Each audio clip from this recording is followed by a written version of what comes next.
A customs dog froze mid-step right in front of a quiet elderly man in a wheelchair.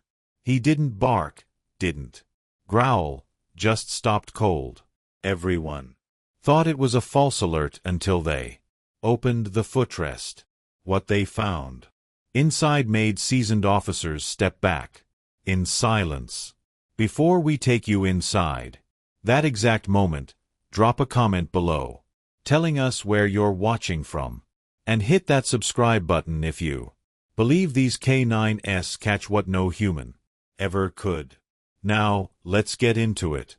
The buzz of international arrivals echoed through Terminal D of Miami International Airport. A symphony of luggage wheels, PA announcements, and shuffling travelers. Officer Callie Navarro barely noticed anymore. After 7 years, the noise had become background and her focus was on her partner's body language.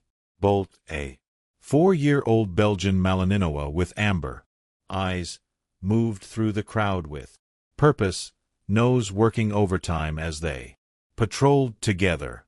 They had just cleared a young couple when Bolt's head snapped to the left. The change was subtle, but after 4 years together, Callie knew his signals like her own heartbeat. She followed his gaze across the crowd. At the far end of the queue sat a man in a wheelchair, mid-60s, white hair, carefully combed, wire-rimmed glasses, tucked into a beige sweater vest. One hand rested on a canvas bag in his lap. The other adjusted the rubber footrest of the airport-issued wheelchair. Nothing remarkable about him at all. Bolt didn't bark, didn't growl. He just stopped, one paw mid-step, his body rigid as stone, his eyes locked on the wheelchair. Callie felt that familiar tingle at the base of her spine. Not quite adrenaline, not quite fear, the sixth sense that told her something wasn't right. "Talk to me, boy," she whispered as they approached. The man glanced up with a tired smile. "Something wrong, officer?" His voice carried a slight Midwestern tilt. "No, sir. Just a routine pass-through. My partner's doing a sweep." The man looked at Bolt. "He all right? I've got some almonds." Maybe he caught a whiff. But Callie had seen Bolt alert on food before. This was different. His tail was rigid, ears slightly flattened. Not aggressive, just intensely alert. A young boy pointed. "Look, Mom." The police dog staring at that old guy. His mother pulled him along quickly. "Sir," Callie said, "I'm going to need to ask you to step aside for a brief secondary screening. Just a precaution," the man sighed. "Of course, officer. I don't want trouble as a TSA." Officer wheeled him towards screening. Callie radioed ahead. "Navarro to Bay 4. Non-combative alert on a wheelchair. Passenger. Possible compartment alert. Send diagnostic tools." "Copy that. Bay 4 ready," came the reply. Callie quickened her pace slightly to catch up, coming alongside the wheelchair as they moved down the corridor toward the screening rooms. The man, Walter Given, according to the passport he'd already pulled from his breast pocket, looked up at her with watery blue eyes. "I hate to be a bother," he said, wincing slightly as the wheelchair bumped over an uneven section of flooring. "Damn, sciatica. Lisbon Airport insisted I take one of these contraptions. Too proud to admit I needed it, I suppose. Just bear with us, Mr. Given," Callie said, deliberately using his name to establish connection. "We'll get this sorted quickly." Inside the screening room, Callie watched as two agents helped the man, Walter Given, according to his ID from the wheelchair. Been sitting too long, he explained with a grimace. These flights, they cram you in like cattle. His ID checked out perfectly. 67, retired civil engineer. From Demon M.O., widowed 5 years ago on a European tour after his friend cancelled. No criminal record or red flags. Yet Bolt hadn't moved, his focus fixed on the wheelchair's footrest with disturbing intensity. Let's go slow, Callie told Adrian, the technician, approaching with a scanner. We don't know what we're dealing with. Adrian nodded. He'd been with customs longer than Callie had seen everything from cocaine and teddy bears to counterfeit microchips and wheelchair cushions. He approached each search with methodical caution. He crouched down, running a specialized wand beneath the footrest, watching the display for anomalies. Nothing beeped, no heat signature, no density alert. But when he tapped the composite frame with his knuckles, a hollow sound echoed back, a resonance that shouldn't have been there. Given the chair's construction, compartment? Callie asked, though she already knew the answer. She'd heard that particular hollow sound before during training exercises with modified containers. Has to be, Adrian confirmed, his voice dropping to a near whisper. This doesn't match standard airport wheelchair specs. He unclipped a small precision screwdriver from his utility belt and began working on an almost invisible seam beneath the rubber foot panel. The tiny screws yielded grudgingly, each one revealing an unexpected level of engineering. These weren't standard components. They were custom-machined, perfectly matched to the chair's exterior to avoid detection. As the final screw came loose, something shifted inside the structure with a quiet but distinct thunk like a weight settling after being held in tension. Adrian froze, his hand hovering over the partially opened panel. There's definitely something in here. Bolt let out a sharp exhale through his nose, rising to his feet, but maintaining his position, not charging forward but bracing as if he expected whatever was inside to move or change. The hair along his spine had raised ever so slightly, a subtle tell that Callie recognized from their counter-terrorism training exercises. With delicate precision, Adrian eased the panel fully open, revealing a narrow cavity tucked within the hollow structure of the footrest, a space no bigger than a paperback novel, but perfectly engineered to avoid detection. Nestled inside, lined with what appeared to be specialized shielding foil, was a vacuum-sealed plastic pouch. Adrian extracted it with gloved hands. The package was approximately 6x8 in, compressed to less than an inch thick, sealed with professional-grade equipment that left no air bubbles. Callie studied the package without touching it. The contents weren't immediately identifiable. No white powder suggesting narcotics. No wires or circuits indicating electronics. Just what appeared to be a dense compressed stack of fabric or paper folded with meticulous precision. Wait, Adrian said, tilting the package under the bright lights. This isn't fabric. He placed it on the examination table, adjusting the lamp. Callie's stomach tightened as recognition dawned. Inside the clear wrapping were what looked like photocopied pages, documents with distinctive Cyrillic lettering, official-looking stamps, and what appeared to be technical diagrams rendered in precise detail. Diagrams that, even to her untrained eye, looked disturbingly like circuit schematics, or worse, documents.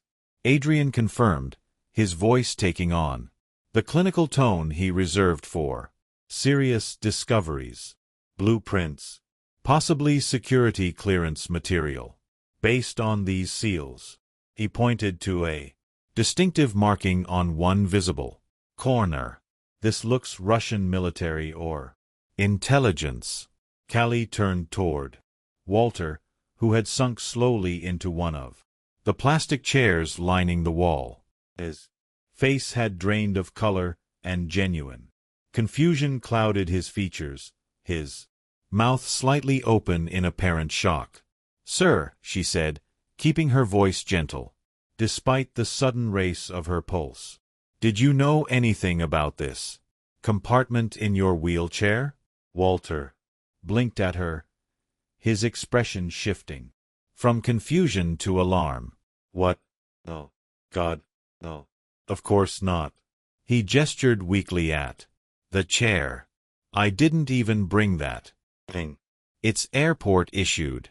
I only took it because my leg locked up during the flight. Standing in that security line was killing me." He looked genuinely stunned, gaze darting between Callie and Adrian and the opened footrest. "Are you saying there's what? Contraband in that thing in the chair I've been sitting in for hours?" Bolt finally broke his alert posture, padding forward to sniff more thoroughly at the opened footrest. After a moment, he retreated back to Callie's side and sat, his standard signal that the threat had been contained. Whatever had triggered his alert, he'd confirmed. It was fully exposed. Callie studied Walter's face, searching for the micro expressions she'd been trained to recognize. The slight muscle tensions around the eyes that indicated deception, the infinitesimal hesitations in speech patterns. He found none. Not the rehearsed surprise of a caught smuggler, but the authentic shock of someone who just discovered they'd been unknowingly involved in something dangerous.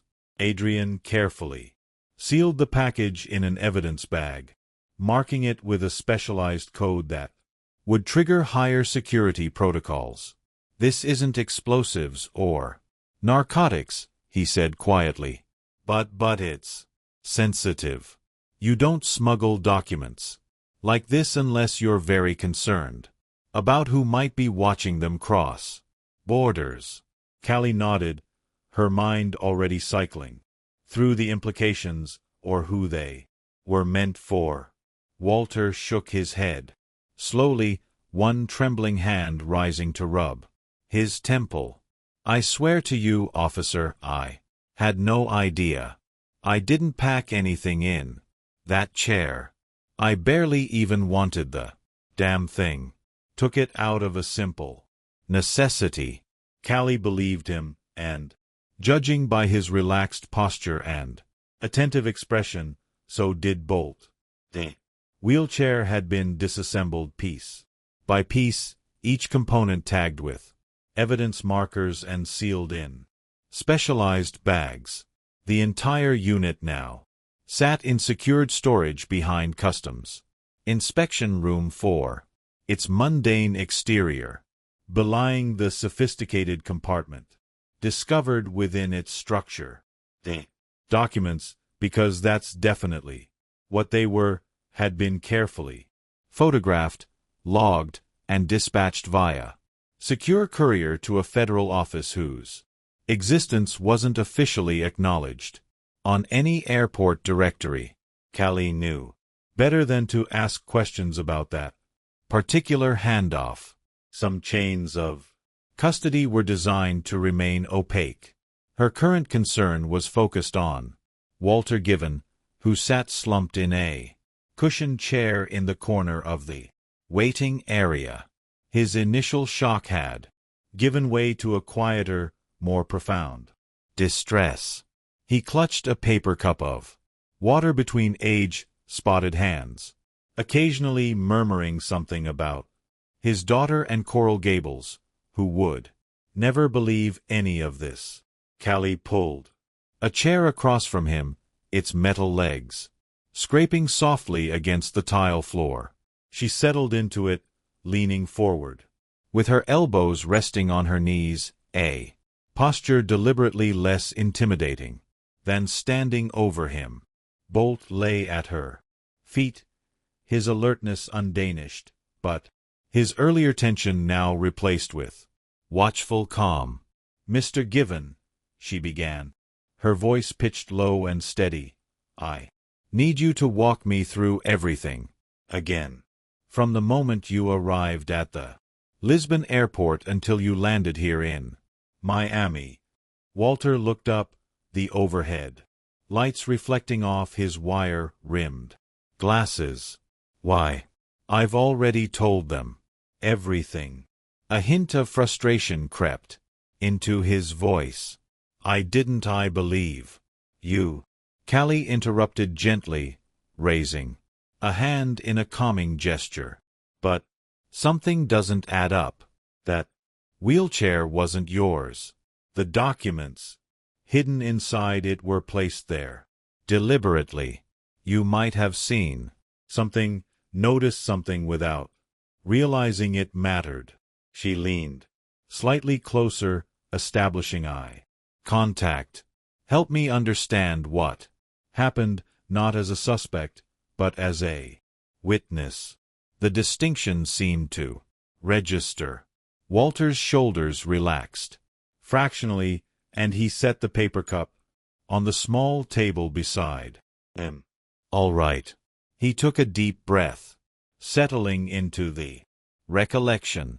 "I got to the Lisbon terminal around 6 o'clock in the morning. Red-eye flight, terrible sleep. You know how it is.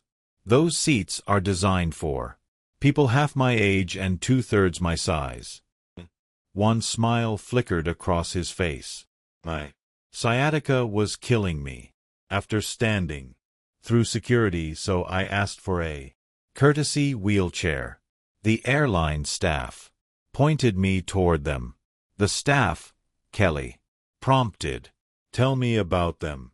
"Young man, maybe 30, worked for the airline, not the airport. Had one of those vests with the company logo."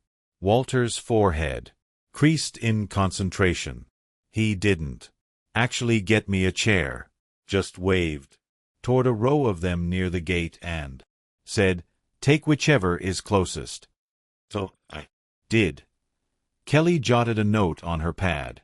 "And the footrest, was it already down when you sat in the chair?" "I think so," Walter said after a moment's reflection. "I don't remember adjusting it much. Just parked myself and waited for the boarding announcement." "This attendant, any distinctive features, accent, name tag?" Walter's eyes narrowed slightly as he reached back through his memory. "He had buzzed hair, very short, almost military, spoke good English, but with an accent, not Portuguese, though. Something harder. Eastern European, maybe." His fingers tapped against his knee as he recalled the detail. "Now that you mention it, he didn't have a name tag, just the vest." I remember thinking that was strange since all the other staff had badges.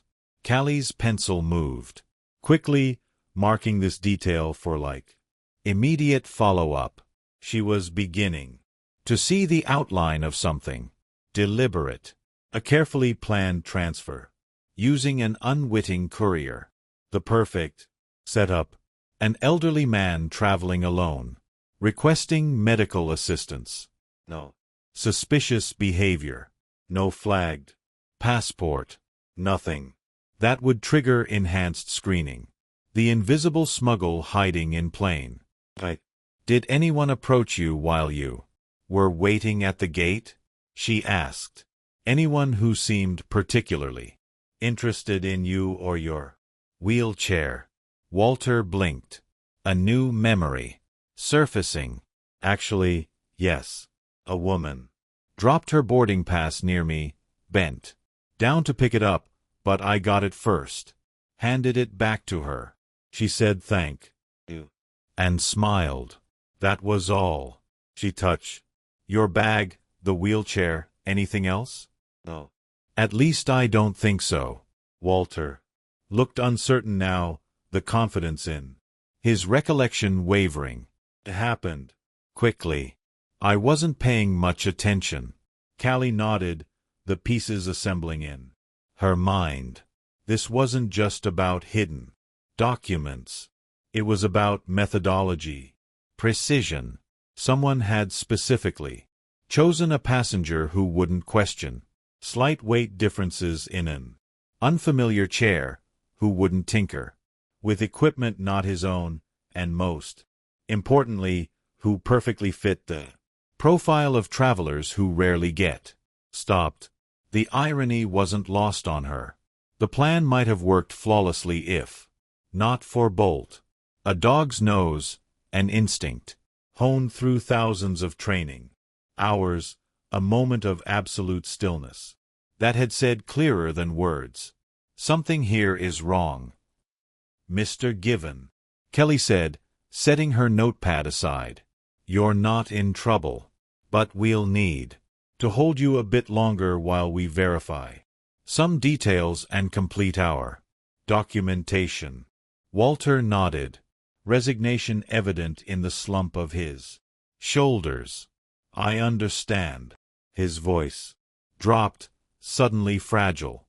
"But please, call my daughter, Margaret Given Wilson. She's expecting me for dinner tonight. She'll be worried." Callie offered a reassuring smile, genuine warmth, replacing her professional demeanor. "We'll take care of it. Promise."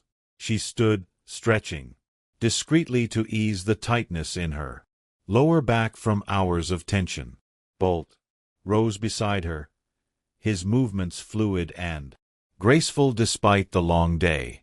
"You know," she said softly to her partner as they stepped away from Walter, "you just saved an innocent man from being framed for international espionage."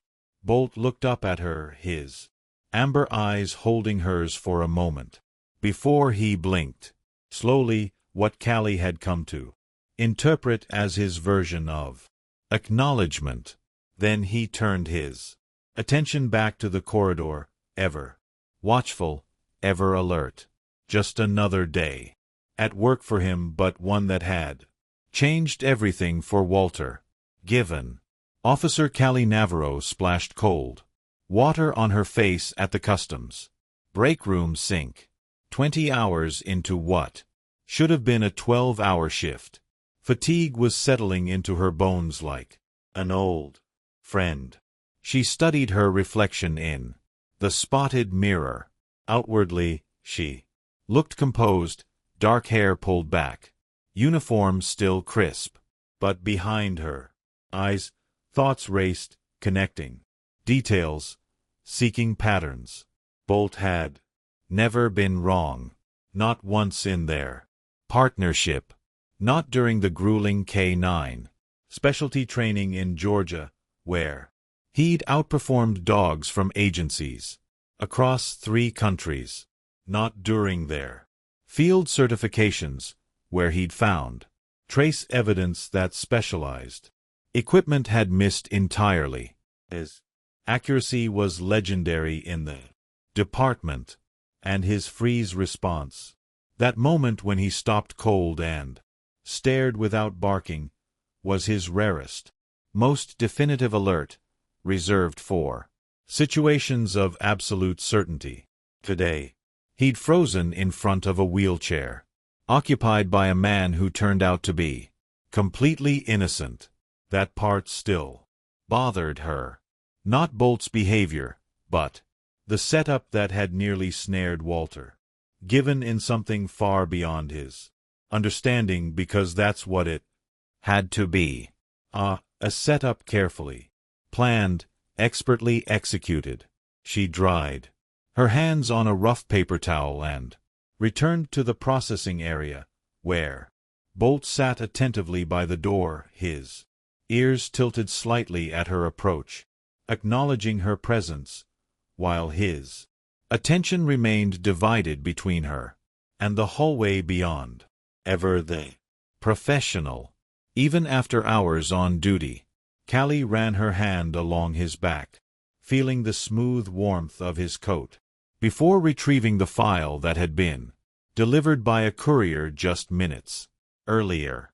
Inside was a preliminary assessment from the federal forensic unit that had examined the documents found in the wheelchair. The report confirmed their suspicions with troubling details.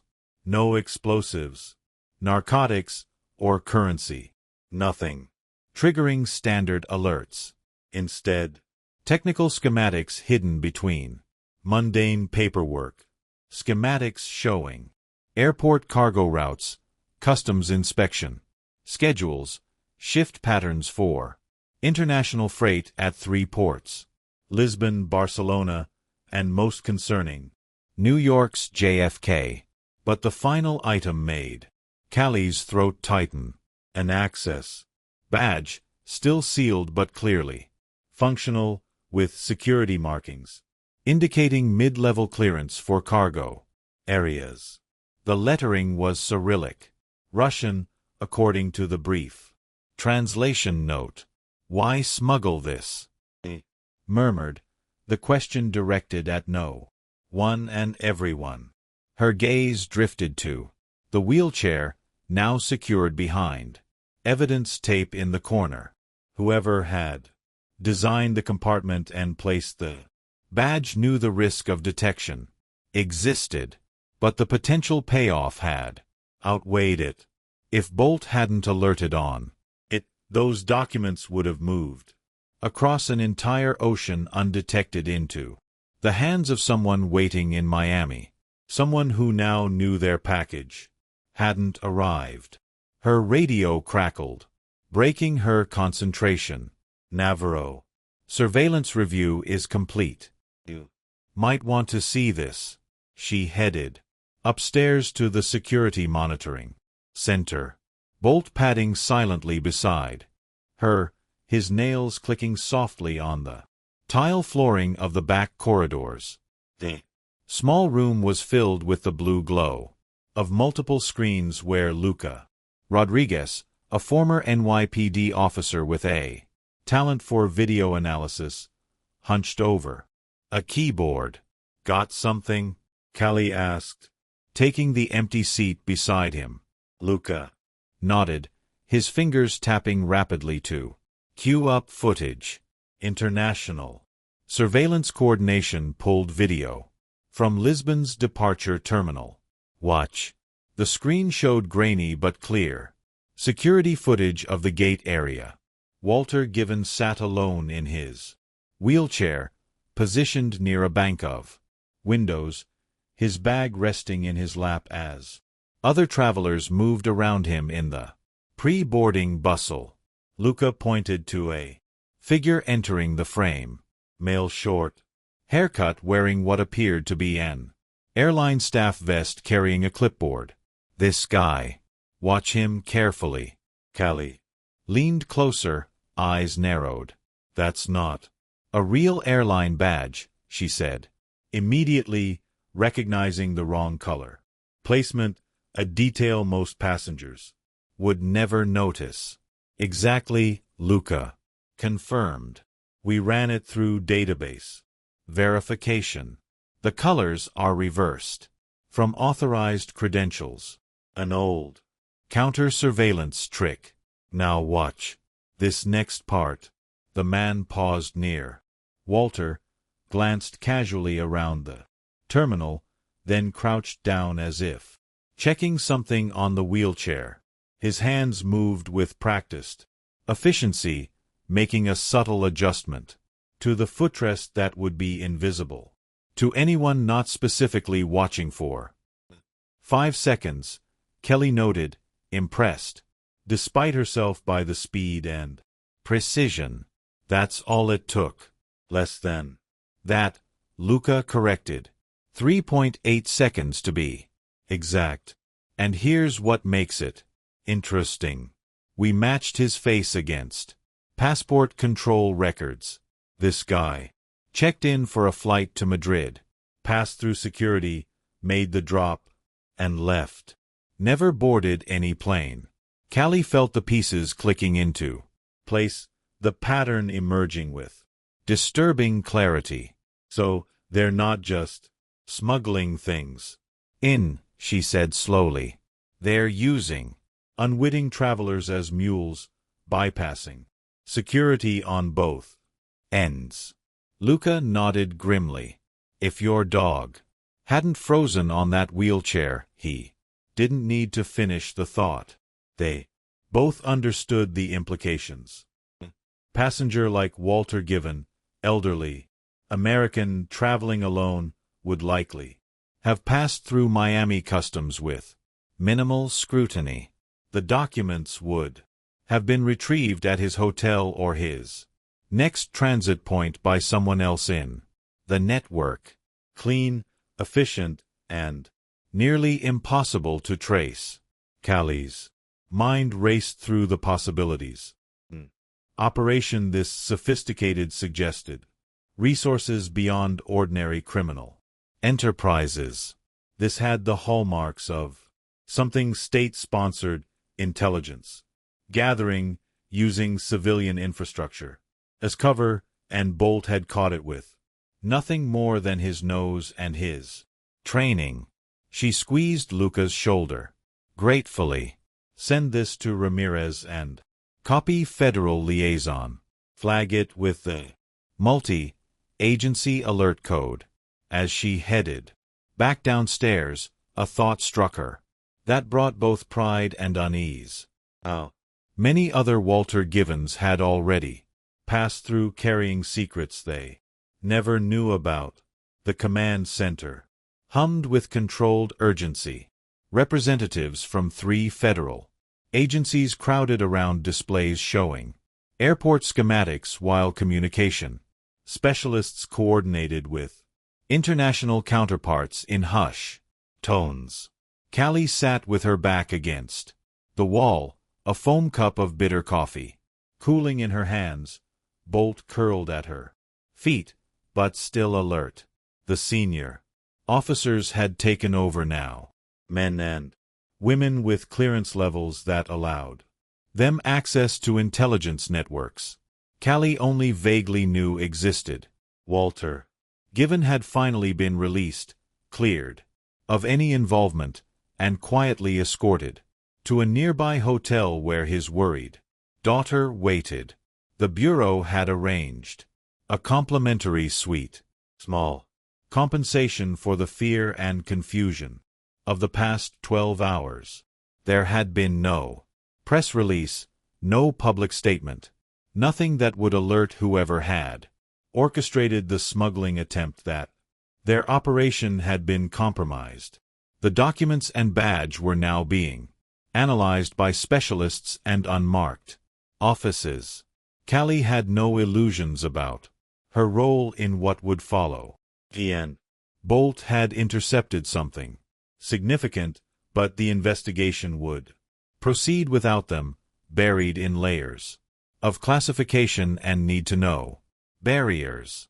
And that was fine with her, because what mattered wasn't just the geopolitical implications. What mattered was that an innocent man had been spared involvement in something that could have destroyed his life. Walter Given would go home to his daughter, would continue his retirement in peace, never fully understanding how close he'd come to something far darker. Callie glanced down at Bolt, who rested his muzzle on her boot, amber eyes half closed, but still tracking movement, not quite asleep, never completely off duty, but relaxed now. You know what bothers me most? She asked softly. They weren't even trying. that hard to hide it. The compartment was well designed, but not impossible to find. They just calculated that no one would look closely at an elderly man using an airport wheelchair. She ran her fingers through the fur behind his ears, finding that perfect spot. His coat was soft now that the workday tension had eased. "But you looked," she murmured. "You always look." Bolt blinked slowly, as if to say. He understood more than human language could express. "Everyone in there is focused on the big picture," she continued, nodding toward the conference room where officials still huddled around. Displays, international smuggling, networks, intelligence operations, counter-terrorism implications. Sighed, fatigue seeping into her bones. "And that matters. I know it does. But you know what really mattered today?" Paused, watching a maintenance worker pass by, pushing a cart of cleaning supplies toward the main terminal. Was Walter. Just one man who almost got tangled in something terrible. That's what matters most. You saved him from becoming collateral damage in someone else's game. A gust of artificially cooled air swept down the corridor as the HVAC system cycled on, bringing with it the distant sounds of announcements and travelers from the main concourse. Somewhere a child laughed, the sound oddly comforting in the sterile environment of the customs offices. Callie drained the last of her now cold coffee and stretched her muscles, protesting after hours of tension. "Come on, partner. Let's sign out and go home. They've got this covered now." Bolt stood, slowly, stretching first his front legs, then his back in that graceful arch that reminded Callie of the big cats at the He shook himself once as if shedding the workday, then fell into perfect heel position beside her. They walked toward the exit. They passed two maintenance workers near the exit, nodding in acknowledgement. One glance down at Bolt. "Hey there, hero," he said, with a smile. Kelly didn't explain that. Bolt wouldn't consider himself a hero. That wasn't how dogs thought. To Bolt, he'd simply done what he'd been trained to do, identify as something that didn't belong in the ordered world he understood. He hadn't leapt through flames or tackled a suspect. He hadn't gone viral or earned a medal. He'd simply paused, frozen in front of a wheelchair that contained something wrong, and in doing so, changed how one man's story would end. They walked into the fading Miami afternoon, the sun hanging low over the parking structure. Tomorrow they'd return, walk another terminal, check another line of passengers, and Bolt would watch with those same patient eyes, waiting for something to feel just a little bit off. He wouldn't wear a medal, wouldn't appear in headlines. Most passengers would never know what he'd prevented. And that was exactly as it should be. Because sometimes heroes didn't bark or bite or break through doors. Sometimes they just knew when something wasn't right and they stopped walking. Have you ever witnessed an animal sense? Something that humans completely missed? That sixth sense our four-legged companions possess has saved countless lives throughout history. From service dogs detecting seizures before they happen to cats awakening families during house fires. What would you have done if a customs dog suddenly froze in front of a wheelchair? Would you have trusted the animal's instincts, even if it meant potentially embarrassing yourself or delaying an innocent traveler? Or would you have dismissed it as just a nervous canine? The bond between handlers and their working dogs represents one of the most extraordinary partnerships in law enforcement where trust, training, and instinct combine to protect the public from threats most of us never even notice. And here's the real question. How many quiet heroes walk among us? Unnoticed because they don't make noise, just impact. Let me know your thoughts in the comments below and tell me where in the world you're watching from. Read every single comment and love hearing your stories.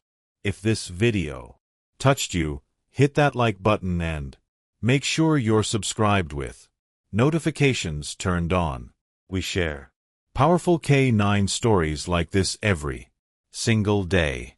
Check out the 2 videos appearing on your screen now for more incredible tales of working dogs who change lives forever. And I'll see you tomorrow, same time, with another extraordinary story that will leave you speechless. Stay safe and remember, sometimes the most important warning signs come not from technology, but from a wagging tail and watchful eyes.